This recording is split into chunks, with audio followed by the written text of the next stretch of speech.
Okay. Okay. So first we'll start with the good, the bad, and the ugly, everything. I would like to hear your feedback. Uh, Great. So a little about I have been in contact with Dennis for the longest time, as far as mm, I remember. We had discussed about the drip co long time back, but somehow it did not work out that time, and we're like, okay, fine, we look into it sometime later. And then just about 2 months back, I contacted Dennis and like, let us do this because again, we have reached a level with the brand already, and we want to take it to the next level. So mm. and I think you and your team could help us with the same.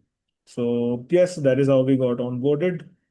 Kabir was the one acting as a catalyst and keep following up by sending all the reviews and messages daily. So yeah, I thought let us give it a try and all that stuff. And since we started off, the journey has been good. What we had expected, we are achieving it somewhere or the other. Maybe not to the fullest of the potential, but yes, I see that we are on the right track and hoping to achieve the kind of targets that we have set with you and your team. So, quite impressed with the work that we're doing in terms of the kind of growth that we are seeing. Of course, there is some ups and downs, few weeks here and there. So, keeping that aside, I think we are on the right path and hoping to take this brand to a different level. So, yeah. Can you speak a little bit about your journey, how you got into entrepreneurship? So I am a fashion designer by profession. I have done my fashion designing. I also run a clothing brand that is there. And about the brand that we are working currently on, the Dripco is a 3-year-old brand. I would say a COVID innovation, COVID baby, where we did not have anything to do, was looking for something cool, and this was taking up, picking up in the West. People were hand tufting rugs by themselves, so we thought, why not we do it here in India? So we got a tufting material and all of that and started doing it at home. Started off as an Instagram page, but as time went by, people started liking the product and they were like, we want it for ourselves. Initially, we did not have any plans of, putting it up as a product-led business. But when we started getting demand and people started liking the rugs that we were creating, so that is how we turned the passion into a business about a year back, I would say. And since then, we've been selling through our Instagram, through website, through other modes of channels, and it has been good since then. Um, 1 year is it's a quick one. Huh? Mine one took 3 years to get some revenue in.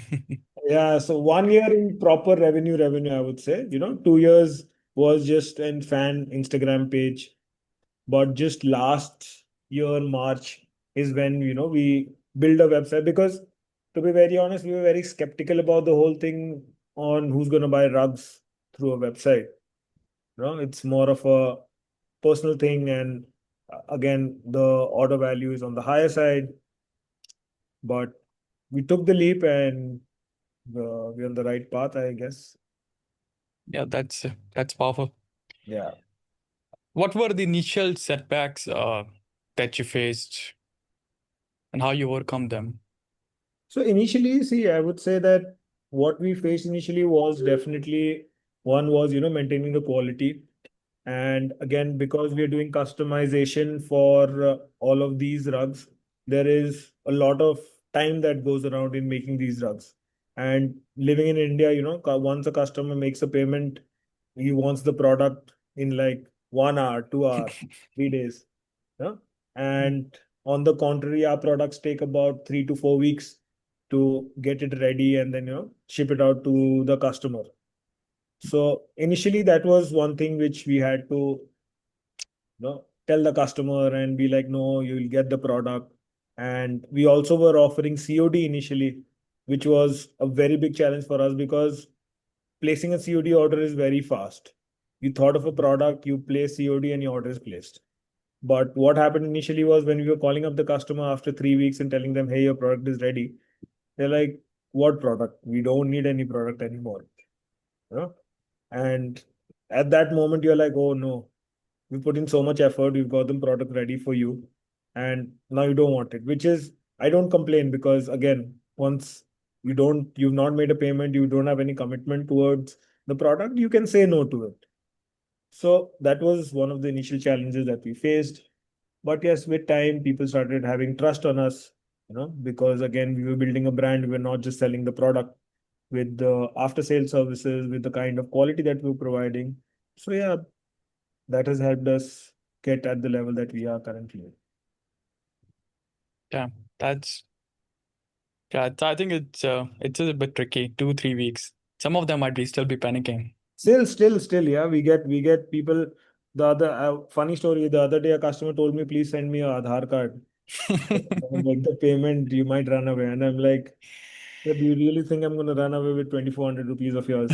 It's just, there are customers who don't understand. And I don't complain, but we are again looking to cater to the customer who wants the right quality at the price we are offering. And if you look at the reviews that we get once the product is delivered, they know that the value has come through.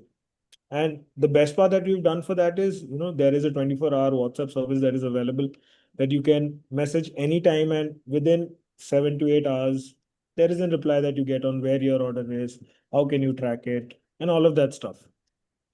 So we try to keep the customer updated, but there are times when product, again, it is a custom product, so it can take time. If we say 3 weeks, it takes 4 weeks at times. You know, People go to the limit of like, we will defame you on Instagram, all of that stuff. So got to Oh, deal with that escalates quickly. that escalates quickly. And then, I have to come in action and like, no, no, please wait.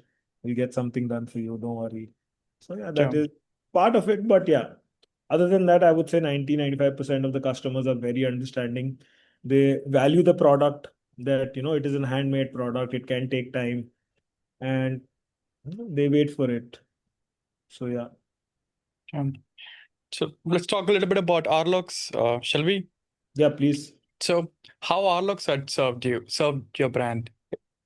So see, again, like I told you, I had already worked with a lot of marketing agencies in the past, because again, it is a juggle here, there, here, this, people making commitments and all of that stuff. So again, I would not say that I had looked at Arlox as a same kind of an agency, because I have had a connect with Dennis for the longest time, where Mm, we were thinking of doing ads for my other brand, but that did not work out.